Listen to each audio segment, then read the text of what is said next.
probably never read about the Tulsa race riots in history books when you were in school, but it's definitely a story that's worth knowing about, especially considering the riots that are currently taking place in Baltimore.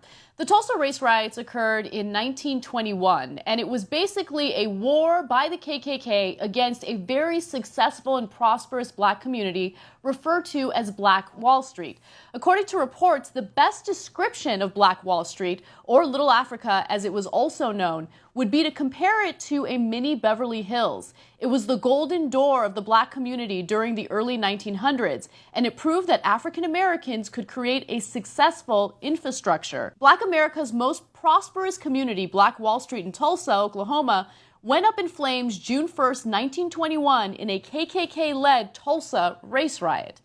This community consisted of individuals that looked out for one another. But more than that, it consisted of individuals that were beyond successful. Some of the most intelligent minds got together and created some of the most successful businesses. They looked out for one another. They created an education system that we can only dream of today. They believed in nepotism only because these black individuals had been so disenfranchised by society that they felt that they can only look out for one another. And as a result, money stayed in their community. In fact, it was passed off about 100 times within the community before it left the community. Right now, when it comes to a black neighborhood, a dollar lasts in that neighborhood for about 15 minutes and then it leaves. And so they managed to create a society that was successful. They were prospering. But it turns out that white individuals in neighboring areas were not too happy about that, particularly the KKK. So this led to a riot, and the way the KKK crafted this riot shows you exactly how deep that jealousy and that envy was. What they did is they accused a man of raping a white woman. But of course that man didn't rape anyone. They just wanted to accuse him so they could go into the community and start violence and trouble. And so they accused this man. A number of KKK members go into the community, and as one black man is armed, ready to defend himself, he's confronted by a white individual who asks him what he's about to do with that gun. And he tells the white man, well, I'm going to do what I need to do if I need to defend myself. At that point, there was a physical altercation over the gun. The white man gets shot and he's killed, and then the riots erupt. Now, the outcome of this is beyond disturbing.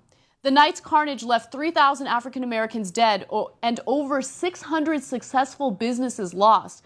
Among these were 21 churches, 21 restaurants, 30 grocery stores, and 2 movie theaters, plus a hospital, a bank, a post office, libraries, schools, law offices, a half-dozen private airplanes, and even a bus system. So the KKK goes into the successful black community and absolutely destroys it.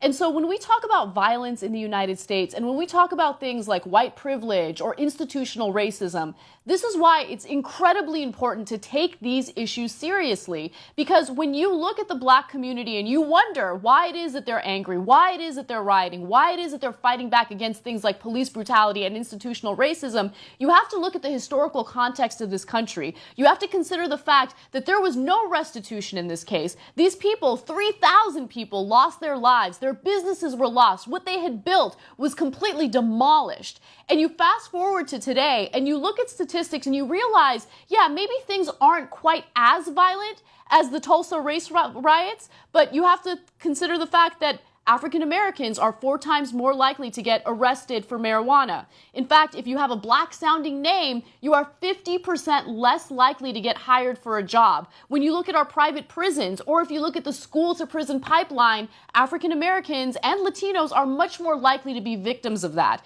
And so these are the types of things that are holding them back. This is a type of institutional racism that we talk about on the show on a regular basis. And this is the type of story that we don't learn about in history classes. And again, you look at something like this and you realize that if you just create an opportunity for people to prosper, they will prosper, regardless of their race, regardless of their background. That's why education is important. That's why making sure that you give everyone an equal opportunity is important. And that's why it's incredibly important to take stories like the Baltimore riots as seriously as possible and understand that even though there are those who are violent and are doing things that might be considered wrong, there are also those who are legitimately arguing about something that they've been victims of for a very long time.